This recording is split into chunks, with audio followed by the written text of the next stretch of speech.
Tim Goldstein, autistic adult, and your host for Life in a Neurotypical Universe, where we take a look at life from the perspective of an autistic adult.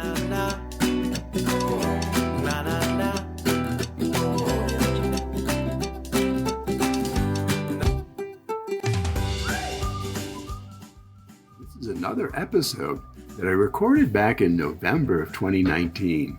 And then life went a little crazy. I was involved with an acquisition, moved into a huge company, and had to get kind of familiar, get my feet there. And then in 2021, unfortunately, my mom passed, and that was certainly a little bit of a blow, all combined with COVID going at the same time. So finally, bringing it to you now, and hope you enjoy it. Thanks for listening. Let's belatedly welcome Maisie. And to start with, Maisie, why don't you tell us a little bit about yourself? My name is Maisie Soetantyo, and I am actually a long-time autism professional. I started as an undergraduate at UCLA. I got started in the field of autism, working with children diagnosed with autism almost 30 years ago. I started as a behavioral therapist, did that for a good 15 years, and I switched to different program, parent supervision and training called Relationship Development Intervention. So I've been a parent coach for about 20 years. I've been working with parents at home, and really just my job as a parent coach is to empower parents to remediate symptoms associated with autism. That's what I've been doing. And since 2014, I became a professional training. So my training region is in Asia. So I work with MDs, psychologists, all professionals in that region who want to learn more about relationship development. Interesting. How to work with parents at home. So I've become a professional and teacher trainer since 2014. Interesting. You mentioned relationships, which is one of those areas that any of us that are involved around the autism world know that intimate relationships and autism are, what would you say, fire and gasoline? They're certainly volatile and challenging. What's your experience around there? What have you seen? That is actually, I have a personal take on that because my son, who's 11, I suspect that he has Asperger, and we've never diagnosed him, but I think all the signs point to that direction, and it's now I speak of autism and neurodiversity because I have a personal experience. And when it comes to raising my son, and I have a different perspective now as a parent, as a professional, as a parent coach, and it's really the journey of like raising a family member, being there, and just really the unique challenges that comes with having a family member who struggles with relationship, communication, balance of having rules in your days. And really, it's really not easy. There are a lot of books you can read about autism and the how-tos, but one thing you mentioned, which I think is fascinating. I mean, you professionally, have been involved with autism for decades now. Right. So, I mean, professionally, you're an autism professional. On the other hand, you have an autistic child, and you got the experience of being a parent of an autistic child. How did those two worlds fit together from what you thought it was to what you experienced it was? I had to undo a lot of my prior knowledge. We actually never really diagnosed my son because to me, And I say the same thing with my clients, the parents I work with. A label doesn't really tell you what to do or the future of your child, all the assessments and all of that. So we never actually went that route with my son because I feel like I'm a little bit more equipped in terms of, yeah, I have the basic knowledge through behavioral intervention, using behavioral principles, being consistent, and seeking professionals help when we need to. We're just blessed in that. I think it's a blessing because you have questions to ask, and most So you people feel are it not did make you a in little that better situation. prepared because at least from like an intellectual standpoint, you the appropriate approaches. Yeah, right. But raising a person who has sensory challenges, rigidity, who's very anxious around social situations where relationship is really hard still. Uh, I feel I'm more equipped, but I still have to be present for this family member, and that is, I think, missing in terms of early intervention and parent education, parent training, just teaching parents that you don't know the answers. Nobody knows the answer. We don't have a crystal ball. But as parents, we just have to be present and we have to discover this child from early on. So now that I have an autism employability project, Tim, that's Right. where we're connected now. But that is the journey that's missing. Just the you discover the child as the child's parents. You get on the floor with the child, share his interests, and you nurture that because someday that is going to turn into a gift.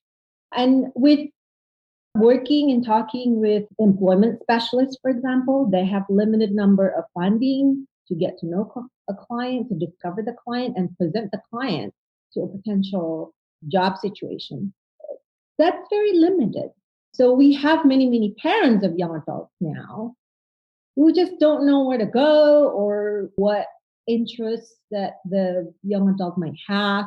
That discovery process to me, I think it's a it's what's missing. Whether you're a therapist, you get to know the client, that relationship aspect, right? It's missing because when you have a person with autism, that relationship, it's not easy to Well, build. actually, I'll tell you from the standpoint of being the autistic person, I am super easy to build a relationship with.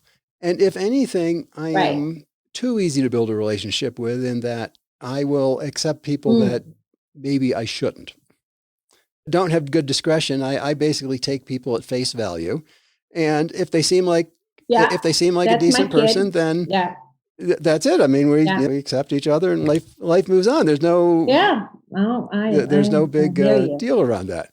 So I hear you. From my standpoint, I don't I don't see a big challenge, but what's different is acceptance for me as an autistic person looks very different than what most neurotypicals would tell me acceptance looks like to them. And it's not that I don't, when I'm accepted, I feel perfectly comfortable. When they're accepted, they feel comfortable. But the acceptance is totally different. If you switched around how we felt about being accepted and put them on the opposite people, they would be alienated and I'd be alienated. I'd have people talking about feelings and stuff that I don't have a clue what they're talking about. And they would be getting the intellectual version that they would be disconnected from. Right. No, I hear you, and I think it looks different from one person to another. Have you seen? This is something that has always interested me. And again, with your professional background, you're a great person to ask these kind of things. I kind of see autism and some of the other associated developmental disorders. First off, I like to use the term often functionally autistic, meaning maybe we didn't diagnose you, maybe you wouldn't actually pass the criteria that we all agree is not the best criteria anyways. But for all effective purposes, I need to deal with you like an autistic person because the way you perceive, process, your rigidity, you act close enough that you're more that than you are anything else. It provides exactly, and I understand medically and government-wise why they have to say there's a border, but we all know that being on the line or just over the line, there's visually no difference you can tell in the person, but one gets support and one doesn't. Right. Well, I think that it's because what you were saying, that you are functionally, I mean, you communicate very well. I think you're very engaging. I mean, you've always been when we talk, but not everyone is like you. It's like how my son goes. People can be far more engaging than they are. And this is neurotypical or neurodiverse. I have certain soapbox subjects, and this is one of my soapbox subjects, and I keep threatening to go buy one. And every time I look on eBay, it's like, I ain't going to pay $300 for a stupid soapbox, but I really would love to have one just because it's kind of a funny thing to put my soapbox down, get on it, and start preaching on my various different soapbox. Well, I think we are more alike than different. And I think, unfortunately, people judge very, very quickly. And this is my mission for the Autism Career Pathways, is actually to help people who are not necessarily verbally communicative. Act different, they look different. The stigma, it's huge, as you know it. And it's tough. It's tough to help this. Well, of course, as you say, it covers a huge range we're talking about. We're talking about from people like myself who, in most situations, most people would assume I'm neurotypical. Now, there's plenty of situations where you would know for sure I'm not, but in most situations, not dealing with me more than a week or so at a time, you'd probably never figure it out. And then, like you say, we have other individuals that are autistic that are, I mean, it's quite obvious. Yeah, and exactly. But the same principle. So when I do the career screening tools with these young adults, some of them, I created multiple modules. The second module is for people who are not verbally communicative. The same principles that I use when I sit down with them, it's the same. It doesn't matter what level of functioning you have, right? You have to pace yourself. You have to look at them, and you have to communicate with them. I respect you. Whatever you say or you do, it doesn't really matter, because we'll figure it out together. And I have done many pilot sessions, and all of them did so well. They knew it was videotape. I have all the video clips. They give me feedback. So for people who are not so verbal, I just use happy faces. Okay, tell me if you like that activity or that. And they would just point to that's so, or this, I don't like that one. No problem. They communicate with me in a different way, but they were amazing, all of them. I have not had one person who failed the assessment. There's no such a thing.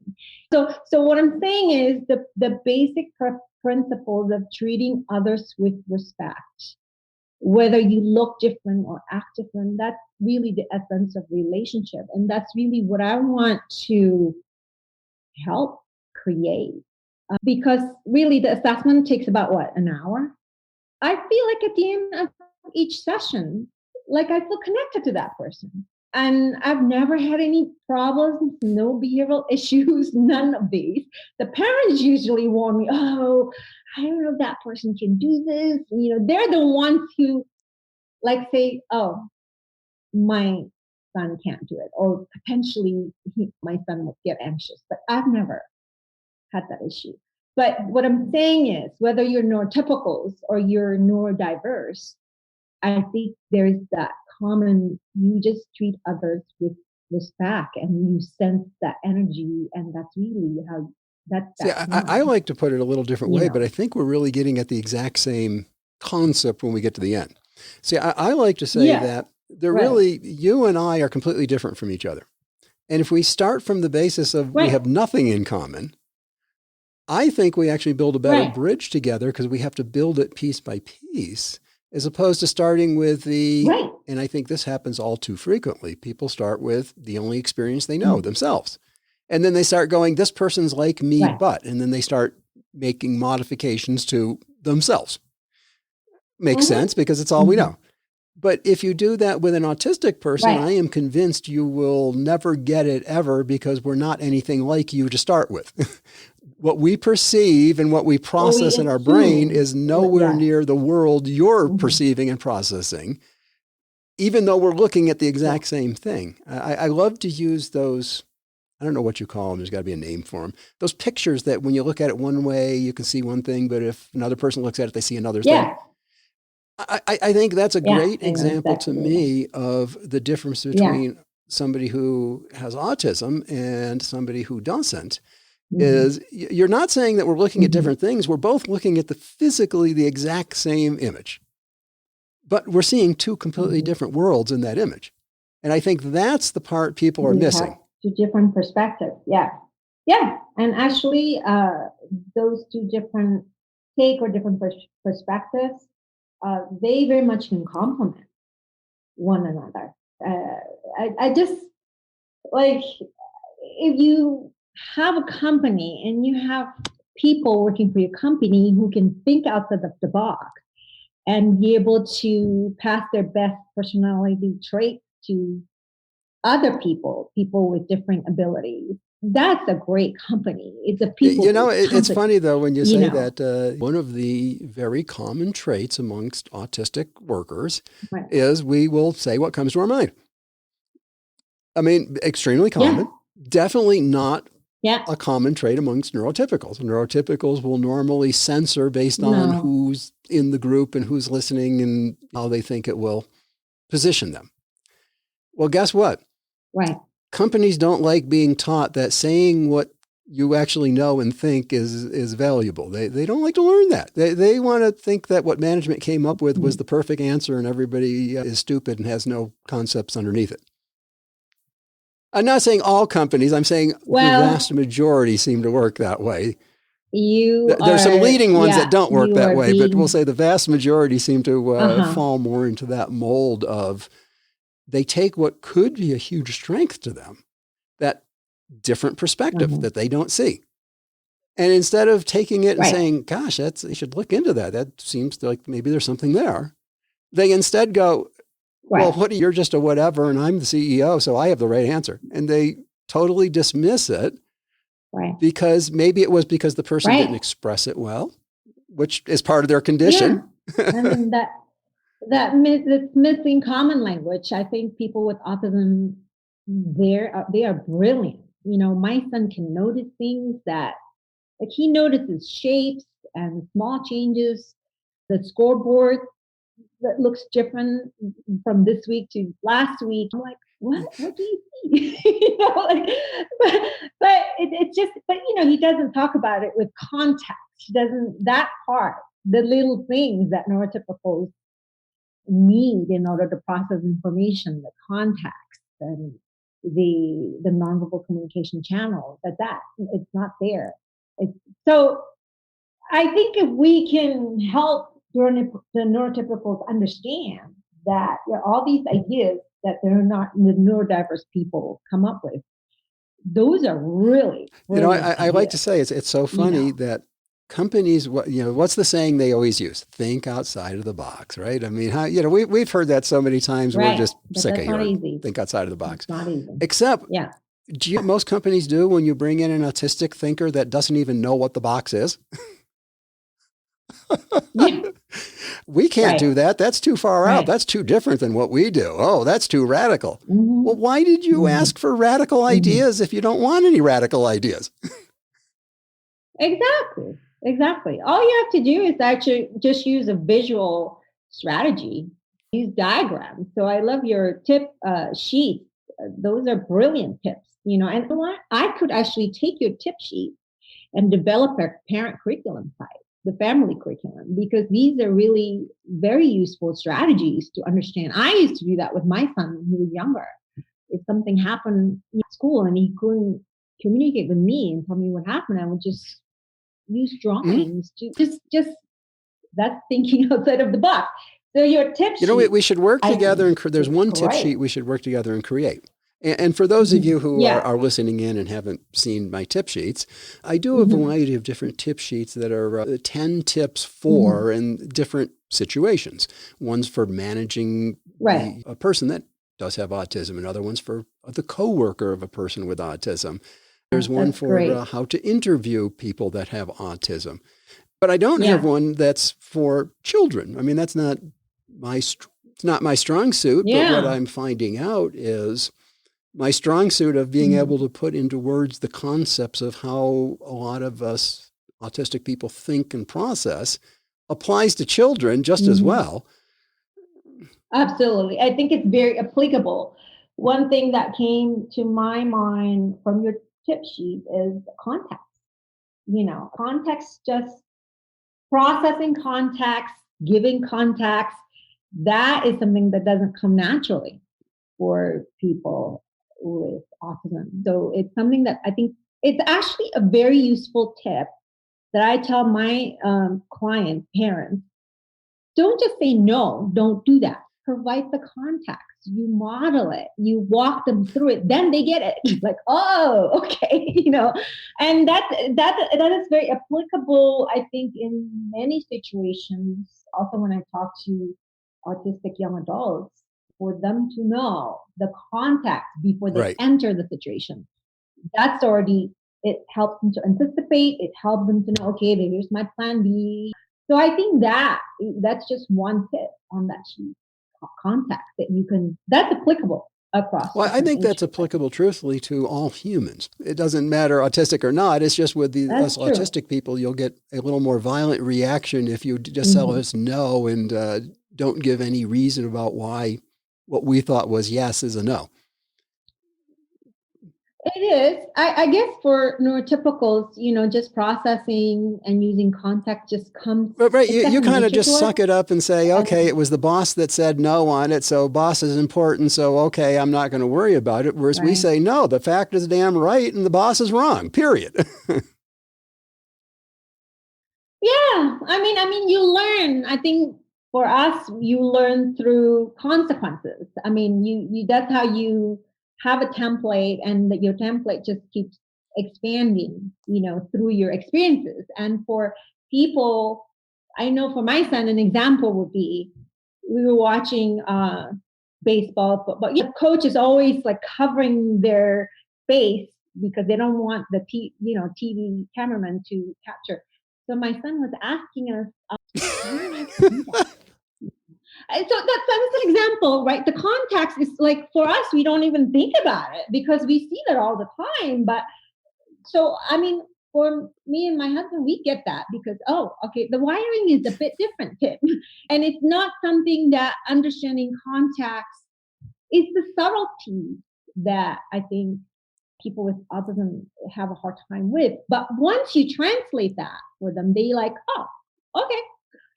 I know my son would never have to ask me that again, but that's because it's my son. But for many other people with autism, it didn't even cross their mind, doesn't like. Right. I mean, you wouldn't get the idea from being an autistic person. You wouldn't really understand, for most of us at least. And again, autism, it's a spectrum. It varies all over the broad world. So don't take me as being an example by any means. Right. But when you run into those kind of situations, it I don't know how I would put it. They're challenging on our end because we don't understand the context of them covering their face. Yeah. Why are they covering their face? Well, to me, I'm actually face blind. Exactly. So even though I love to see people when I talk to them, which is why I like to do this by Zoom, even though it's all audio. Right, exactly. I don't get a single thing out of your face, though, to be honest. I can't read your emotions. But nonetheless, I like to see that there's a human on the other end of the communication. Sure. Even though I'm not picking up all those extra channels of communication. So for me, now I do know, I've been around long enough, I understand sports well enough, I know enough what goes on that I would catch why he is doing it.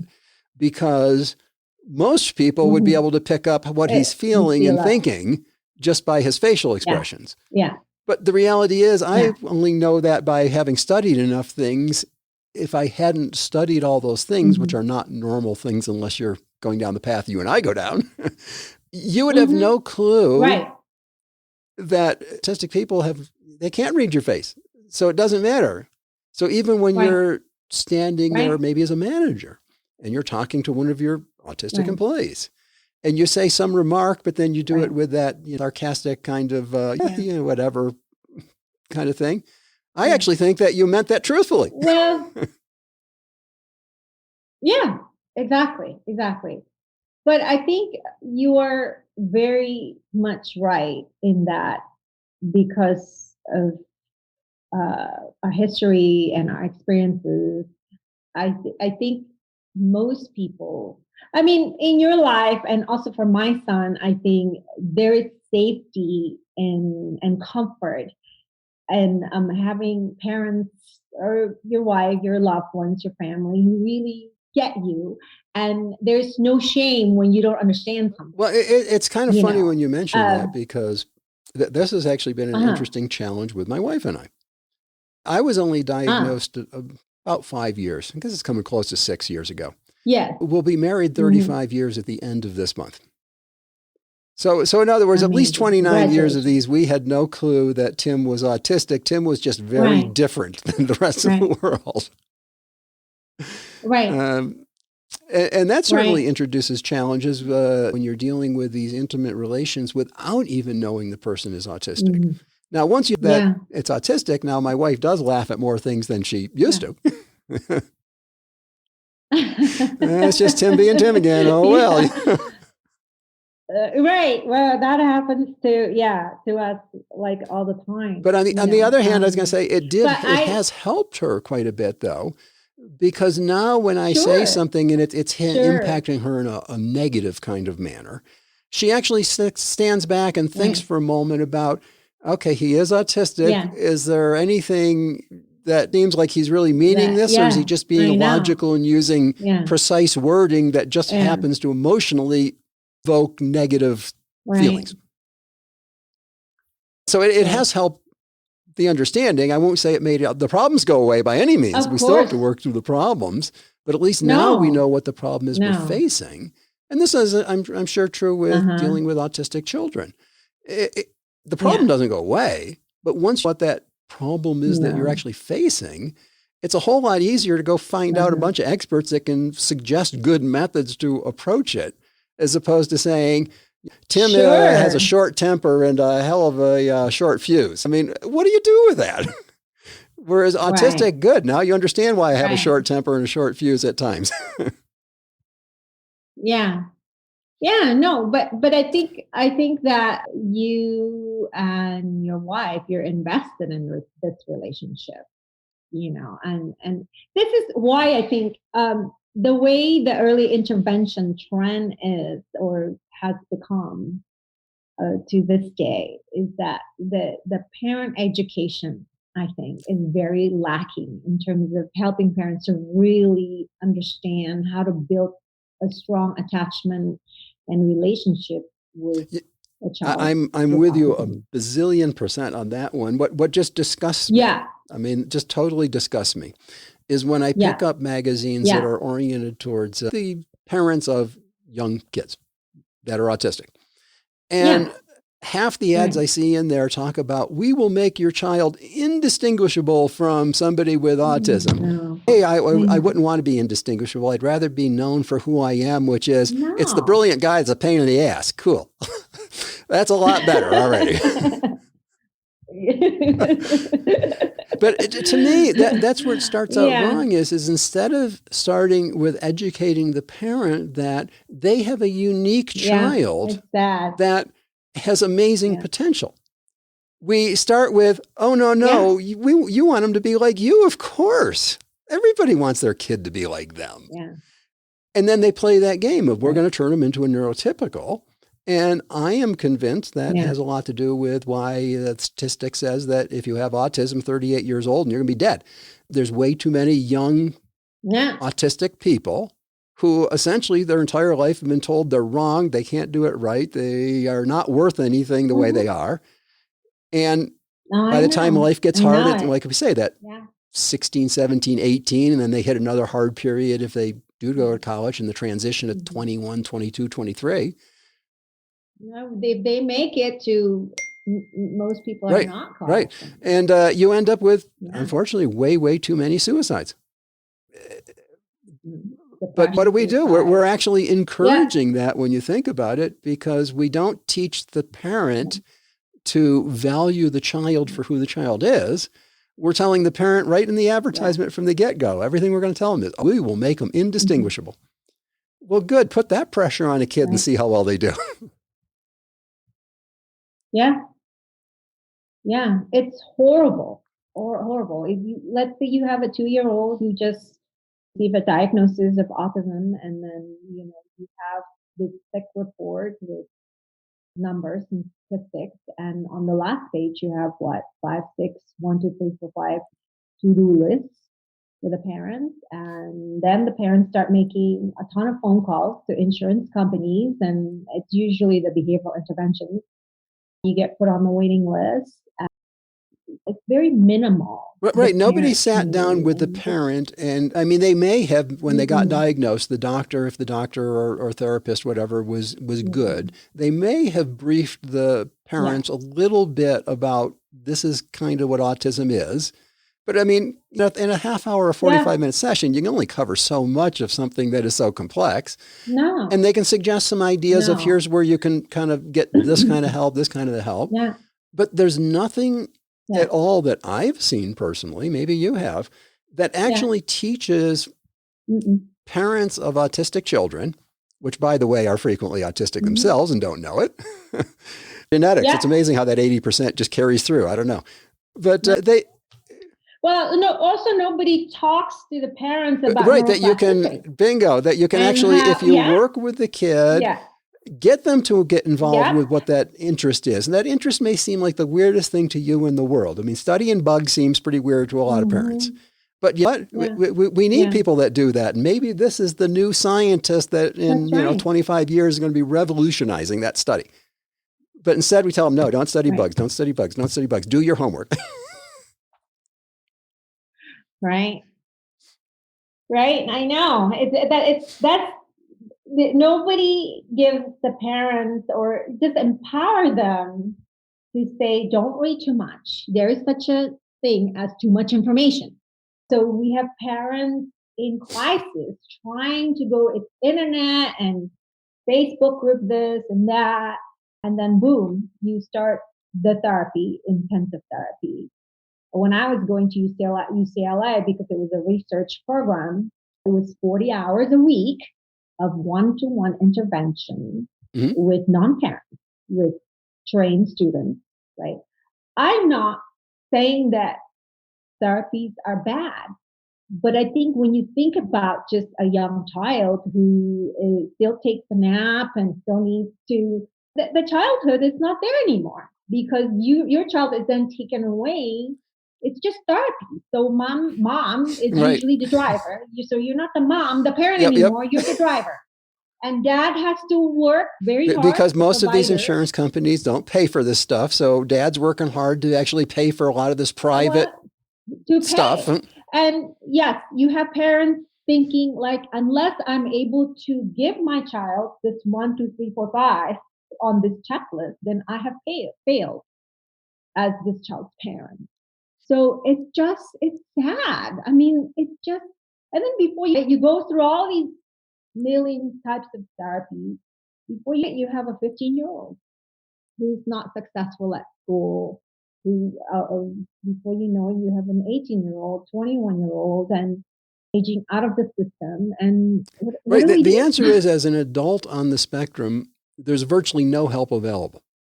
I mean, I can go to the Department of Vocational Rehab, and they will certainly help me in finding a job. And they may find me, if I need one, a job coach. Unfortunately, there's probably only 2 qualified autistic job coaches in Colorado, and I'm one of them. So it's kind of hard to coach myself. Right. You are it. You're totally. Now, there's another gentleman who Yeah. is actually very, very Yeah. good and is not autistic, but he and I get together Yeah. regularly anyway. So, Yeah.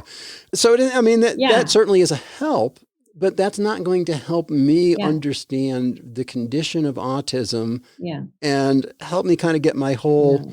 what would you say, my whole self-image together around the fact that I'm an autistic Uh-huh. individual. And I'm, Right. for all the people who are big on people first language, there's a reason that I don't use it in this case. Mhm. And interesting how your take on it, but the reason I don't use it is, to Mhm. me, if we're talking about something that is a disability that you need a wheelchair for, that you need, aids Yeah. like that, it doesn't change who you are as a person Mhm. for most intensive purposes. I mean, yes, you have more difficulties to deal with. Yes, you have Mhm. more challenges, but you're still who you are. Yeah. The difference is when you Yeah. take a cognitive disorder, everything that goes into Mhm. Tim and it gets rolled around in there and then comes back out some way, came in and out through Mhm. a filter of autism. Mhm. So I am not a person Right. with autism because if you took the autism away from me, I'd be a totally different person.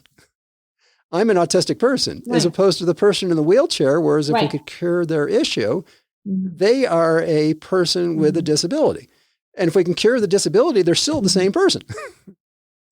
So that's why I don't know, Right. to me, there's a big difference there in how Mhm. you look at it and getting out of the people Yeah. first and getting into the kind of the, I don't know what you would call it, the environment first, the how you live first, identity first. I guess that's actually Right. the correct terminology for Right. it. Right. To me, in Right. autism is Right. an important thing to be teaching right from the young age that yes, you're Mhm. autistic. Yes, there's an identity. There's actually a community of people like you. Matter of fact, some of the brightest people in the world are. Some of the not so brightest people in the world also are. But hey, that makes you Mhm. human. There's a range. But to me, it's Mhm. just that never really gets played across very well. Yeah, and I mean, to me personally, I think the person needs to be first. Then second is the label. That's just me because I want to help both my kids actually become the best they can be. That's my job as a parent, regardless of the autism or the sensory processing disorder. So that's just me. But I'm going to ask this to you a Um, different way then. So if we were to say that you were uh-huh, a person who is neurotypical, does uh-huh. neurotypical define who you are? Or does that you're a person define who you are and neurotypical is just secondary? See, to me, that's where where you've got to look at. Is it defining who the person is or is it Mhm, secondary to who the person is? And when it's cognitive, to me, it's primary because mhm. this being, this consciousness that we don't even understand how it happens, is only getting fed stuff Yeah. through an autistic perception, which, like you say with your son, I'm not Mhm, looking at the colors and the pretty mhm, scenes. I'm looking at how it's built and the bolts and the screws and nuts and all. So everything's coming into my brain at mhm, that level.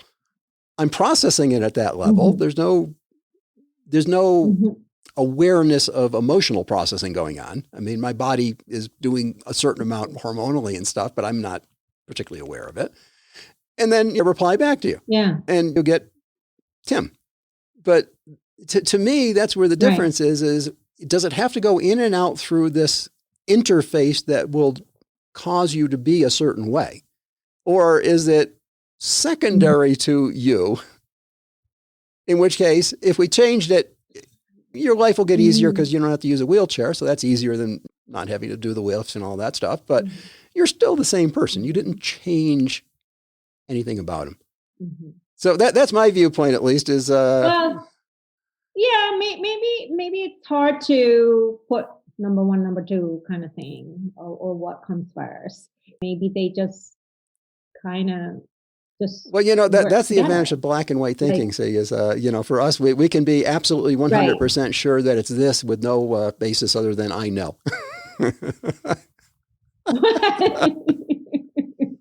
But you can't do one or use one without the other. You can't function with one without the Exactly. other, I just say, which one is it though that right? really creates your identity? Is it you as a person that creates your identity, or is it this condition that has so much coloring in your identity that you can't separate the person from the condition? I think it's a chicken and egg thing. Yeah, and I say, of course, that we should just ask the darn chicken why it crossed the road instead of observing it and guessing. Yeah. But I think as his mom, it takes just as much of effort on my part to know that's for him.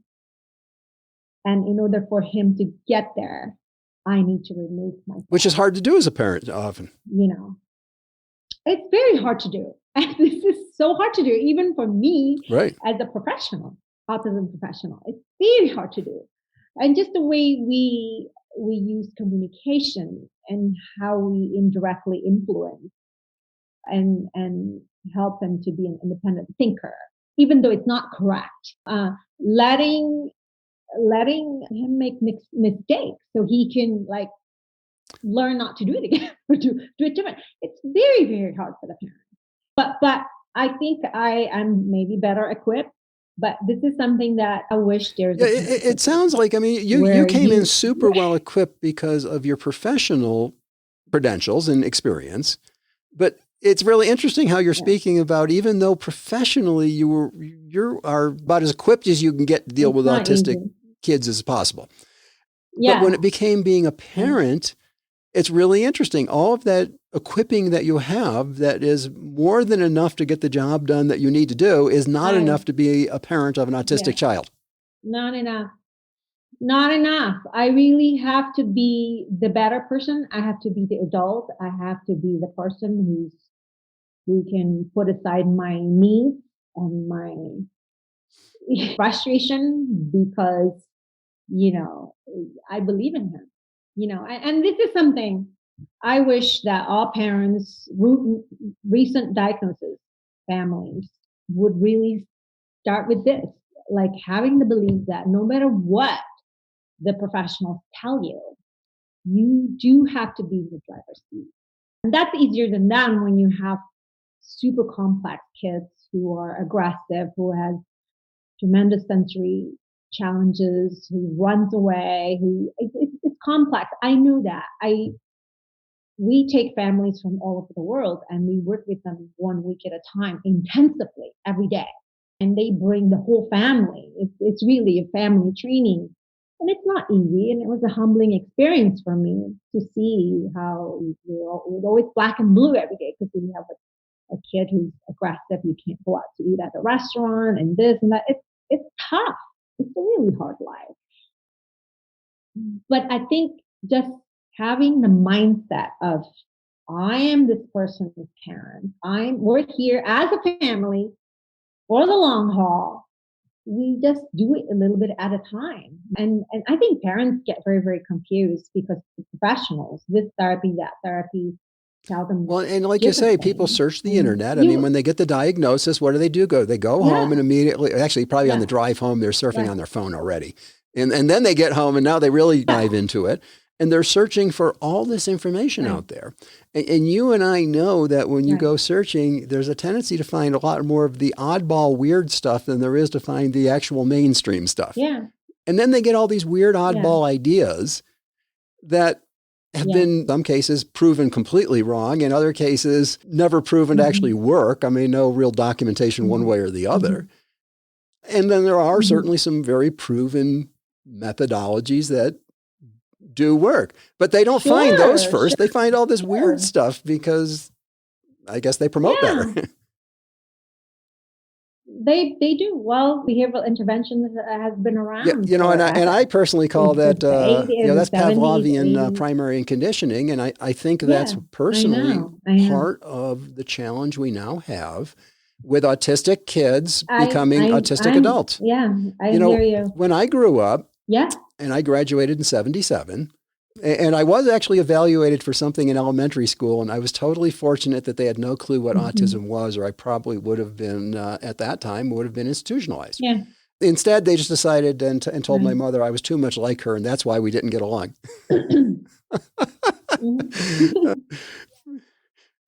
Yeah. Well, it's a lot of behavioral science has been around forever, and relationship-based interventions like floor time, the program that I'm certified in, relationship development intervention, VIR, compete with the research coming from the behavioral program. In fact, our governor, Gavin Newsom, actually did not sign the bill for relationship-based intervention because of lack of evidence. So it was very sad. And yeah, I used to do ABA, and I used to think I was this big boss. I could get these kids to do what I asked them to do. I took a lot of pride in that. I didn't know any better. I used to hold M&Ms in front of my eyes to get eye contact. So I've never heard of that one. Don't do that, please. That is great. M&Ms. Horrible. Horrible. It's all the stuff that I used to do when I was in school. But it's part of the journey. Like, I wouldn't be here today if I didn't, that was my first story. And I really think that all parents, they try to do their best. I don't think any parent goes out to try and be a bad parent. I mean, you make the best decision you can. It's just some parents are better equipped with either resources, community, finances. I mean, whatever. Some parents are able to make different kinds of decisions because of their situation than others are. Yeah. Sometimes it's information. Sometimes it's money. Sometimes it's where family and support is. Who knows? Yeah. Yeah. But now that I talk to many young adults with autism, I interview many of them because it's very important for me for the Autism Career Pathways, the curriculum, that it's developed by all of us. It's for autistic, by autistic. That's very important for me. Everything on the website, it was like all of people's contributions, right? When I interview young adults who are like you, very successful, and they're doing well, there's one common thing that their parents really respect them. They may not know what autism was, but there was that dance where, okay, you need space, I'll give you space. You can live in the basement. There's that mutual, again, going back to that mutual respect and understanding, well, this kid is the way he is, but how do we walk alongside this person and really see this person as a unique person? That's the one common thing that I find. And I think it's very special. That's an important that's thing interesting. To share Myself, I grew up on a farm. Yeah. Which I think is actually a wonderful place for an autistic person to grow up. Yeah. First off, because you actually learn to do real work, because by the time you're about 6 or 7 years old, you're getting woken out of bed to chase cows back into the pasture, because you can stand there and direct a cow at 7 just as well as anybody else can. So you do learn to work, which is, I think, a good thing that too many parents shelter their kids from. I mean, Temple Grandin, is obviously the biggest proponent of by 11. I mean, get them walking the neighbor's dog, get them doing something where they have a responsibility. Yeah, sure. And I think that is real important, but you learn that working on a farm. And then the other thing, living on a farm, the other thing that you have on a farm that's great is, like you say, you have that liberty to go out and be and do what you want to do without your parents just thinking you're just a regular old kid, because you got a whole, we grew up in the East where it was a 40-acre farm, which family kind of size farms. And you can have a lot of fun on 40 acres and for years and years and years. I mean, we built forts, we cut down trees, we built bridges, we did. You interact with nature, you work through your sensory challenges. I think it's...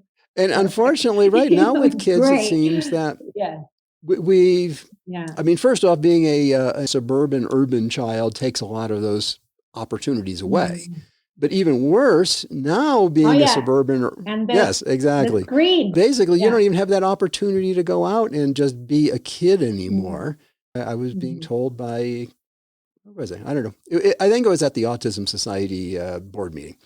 And one of the people was talking about how their kids were standing at the end of the driveway, older teenagers, and doing nothing wrong, just 4 or 5 teenagers standing at the end of the driveway chatting. Police came up and hassled them all. And the guy who was telling the story said, when I was a kid at the same age, we would go down to this one place at the Platte River, and we'd bring kegs. And I mean, they're all underage. They're all drinking. Party on. I mean, as opposed to his kids, which were just standing there talking at the end of the driveway of their own property. They'd be off somewhere public, 100 kids all getting drunk underage. And back then, the police would just show up and say, you need to get home, and that car better not move. And they didn't care how you did it. You weren't driving, though. And kids don't have that chance to be kids nowadays. And now, I'm not saying that we should let them go out, get drunk early or anything, but just kind of the example No, I think parenting, I think parenting today is very different. And honestly, it's even more challenging. I think just the influence of social media, all the screen, parents have to basically, I think when you have a child with autism, you have to go back to the basics. You have to go back to the basics, go out, take walks, you cook together, it's part of setting the expectations. You develop work ethics by setting the expectations. You pick up those books, you do this, you do that, that's how you start. You don't wait until your kid is like 18 right, then start. And then you want to get job training. You start early, right? And that's actually autism or not. That's what I hope that parents can think about that. I don't know. I think maybe it's a generational issues that just parenting, like, it just gets diluted. Parenting's always been hard, and I think you're right. Our modern culture, whether it's the social media, whether it's the phones, whether it's it's all of it, really. Schedule has changed parenting to the point that you, as the parent, when I grew up. So again, graduated to high school in 1977, so a lot of my youth was in the 1960s, and when I grew up as a parent. Basically, the influences that they were fighting against were two things. The influence from school, whether they agreed or disagreed with the school system, there may be some influence on that. Right. In my case, they happened to agree, so there was very little influence on that. And the other thing really was at that time, TV, all three channels. that played the national anthem with a flag at, like midnight, and then they actually went blank. Yeah. I know. And I remember when I was I have a younger brother, but we would do our homework and then we would all pile up onto my parents' bed and watch TV. Yep. We only have one TV. And we have to talk about, what do you want to watch? What do you want to watch? And then whereas now you've got influences everywhere you turn. I mean, yes, you've got TV, but you got social media of 16,000 different types. And I mean, it just goes on and on and on. It's just not, it goes on and on and on. And you throw autism in there or other diagnoses. It makes it challenging because I think we outsource instead of input, right? We outsource to professionals, we outsource to social media. Obviously, you just don't have, unless you're autistic, you don't have your inner thoughts. I think people with autism, and that's what makes them special because they just have this internal dialogue all the time. And I think that's awesome. Well, for me, I have to switch everything off so that I won't get distracted to just think. See, I have the opposite problem. And again, in my professional life, I work as a professional services consultant in the IT industry. So a lot of the work I do is by Zoom. It's remote. And then the rest of a lot of the work I do is then the programming work and such that goes along with the training that I'm, doing with them. I can't tell you how many times I've been working on programming work and totally miss all 3 or 4 things that popped up about a meeting I'm supposed to be joining. And usually it's the person who I'm supposed to be joining's work that I'm actually working on because you want to work on it before you join so you actually are up on what you're going to be talking about. But like you say, I get so focused on that thing I'm doing, I totally lose all track of time, the pop-ups, the everything.